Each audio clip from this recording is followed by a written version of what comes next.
মৰাণ অভয়পুৰ নামঘৰত চোৰৰ অভিযান। সোণ ৰূপ ধনকে আদি কৰি বহু সামগ্ৰী চুৰি। নামঘৰীয়াই কান্দি কান্দি দুখ প্ৰকাশ। চৰাইদেউ জিলা মৰাণহাট আৰক্ষী থানাৰ অন্তৰ্গত অভয়পুৰত যোৱা নিশা চোৰে চলালে অভিযান।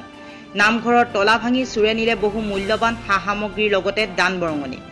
আনহাতে চোৰে নামঘৰত থকা পুথিসমূহো লণ্ডভণ্ড কৰি থৈ যায় বুলি নামঘৰ পৰিচালনা সমিতিয়ে জানিবলৈ দিয়ে। চোৰে নিয়া ২ এপদ সম্পদ পথত পৰিত্যক্ত অৱস্থাত উদ্ধাৰ হয় যদিও বাকী সামগ্ৰীসমূহ উদ্ধাৰ হোৱা নাই। আনহাতে চোৰৰ অভিযান অব্যাহত ৰাখিছে মৰাণহাট আৰক্ষীয়ে। চোৰৰ এনে কৰ্মকাণ্ডত অভয়পুৰৰ নামঘৰৰ নামঘৰীয়াই কান্দি কান্দি দুখ প্ৰকাশ কৰিছে।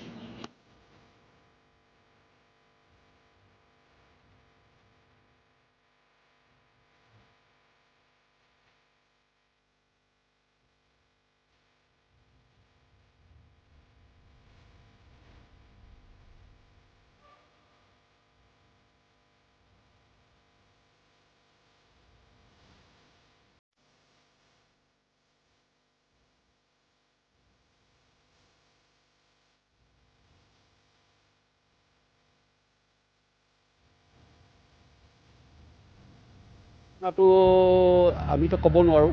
নিশা হৈছে চুৰ, নিশা মানে চুৰ হৈছে মানে বস্তুটো কেনেকৈ চুৰ কৰিলে আমাৰ তাল নিলে, বাতি নিলে আৰু কাঁহ নিলে, কাঁহ তাৰপিছত অন্যান্য বহুত বস্তু আমাৰ লৈ গৈছে।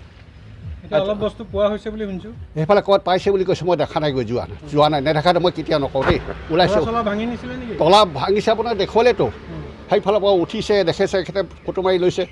আমি মানে এনেই ক'বলৈ নাযাওঁ, এইটো বৰ বাগময় আসন হয়। ইয়াত আমাৰ মন ভাগি পৰিছে। আপুনি মই ক'ত সেৱা কৰোঁ, ইয়াতে সেৱা কৰোঁ। আপোনালোকৰ দান বৰঙণি নামঘৰ হয়, আমাৰ নহয় নহয়।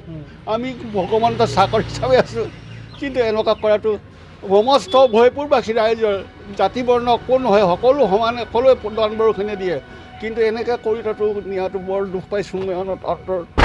পইচা পাতি কিমান দিছে গম পাই? পইচা পাতিটো হিচাপ নাথাকে আমাৰ, কাৰণ কেতিয়াবা আপুনি দিছে আজি 10 টকা, এখেতে 15 টকা দিছে, এখেতে 20 টকা দিছে, এইবোৰ তেনেকুৱা থৈ দিয়া হয়। আৰু সোণৰ বস্তু চস্তু নিছে, আমাৰ কিবা কিবি বস্তু, সোণৰ অলংকাৰ দিয়ে মানুহবোৰে, ধৰক আমাৰ সোণ ৰূপ দিয়ে। এতিয়া কোনে নিছে, কিমান নিছে, আমিতো হিচাপ নাথাকে নহয়। এতিয়া বস্তু কিমান নিলে আমি ক'ব নোৱাৰোঁ নহয়, হিচাপ নথকাকৈ থাকে। এতিয়া ধৰক 10জন মানুহ আহিলে 10 টকা দিলে, 20 টকা দিলে, 100 টকা দিলে, কিমান পইচা থাকে আমিতো ক'ব নোৱাৰোঁ নহয়, হয় নাই? আছে অকণমান সিমান খুচুৰা পইচা আছে আৰু সেয়াই আৰু আমাৰ ফালৰ পৰা আপোনালোকক জনালোঁ। অভয়পুৰ নামঘৰ আজি যোৱা নিশা সংঘটিত হোৱা চুৰি কাৰ্য বিশেষ একো নাই আৰু সমস্তখিনি লৈ গ'ল বুলিয়ে ক'ব পাৰি। তাৰ উপৰিও এতিয়া আমি সম্ভেদ পাই 2 এটা বস্তু পেলাই থৈ যোৱা অৱস্থাত, পৰিত্যক্ত অৱস্থাত পাই আমি পুলিচৰ সহায় ল'বলৈ আগবাঢ়ি আহিছোঁ।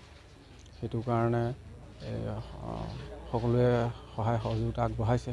সেই ৰূপত সেয়াই কি বস্তু চুৰিছিলে আমাৰ নামঘৰৰ পৰা প্ৰায়খিনি বস্তুৱেই নামঘৰত আমি কিছুমান ৰখা হৈছে। সোণৰ মেকুৰী পৰ্যন্ত দিছিলে আমাৰ লক্ষীগোহাঁই বিধায়কৰ এই পুত্ৰই, সোণৰ মেকুৰী পৰ্যন্ত দিছিলে, আৰু সোণৰ ফুল থাকেই, আৰু সেইটো সকলোৱে বিদিত। তাৰ উপৰিও আপোনাৰ তাল বাদ্যৰ পৰা আৰম্ভ কৰি আপোনাৰ এই পইচা থোৱা যিটো আপোনাৰ বাকচ, সেইটো পৰ্যন্ত ভাঙি মেলি লৈ গৈছে। কিমান পইচা আছিলে তাত? পইচা সেইটো আমি বছৰেকত উলিয়াওঁ 10-12 হাজাৰ টকাৰ ওপৰত থাকে, আৰু কেতিয়াবা বেছিও হয়, সেইটো ক'ব নোৱাৰি, কাৰণ যোনে তোনে বেছিকৈ দান দিয়ে কিছুমান, সেইটো কাৰণে তাত সেইবিলাকো আছিলে। আৰু শাস্ত্ৰৰ পৰা আৰম্ভ কৰি আৰু সমস্তখিনি লণ্ডভণ্ড কৰি থৈ গ'ল। সেইটো বিশেষভাৱে আমি দুখ লগা কথা। সেইকাৰণে আমি সেই আইনৰ সহায় ল'বলৈ আগবাঢ়ি আহিছোঁ, আৰু সেই সংবাদ মাধ্যমত সহায় সহযোগ আগবঢ়াইছে।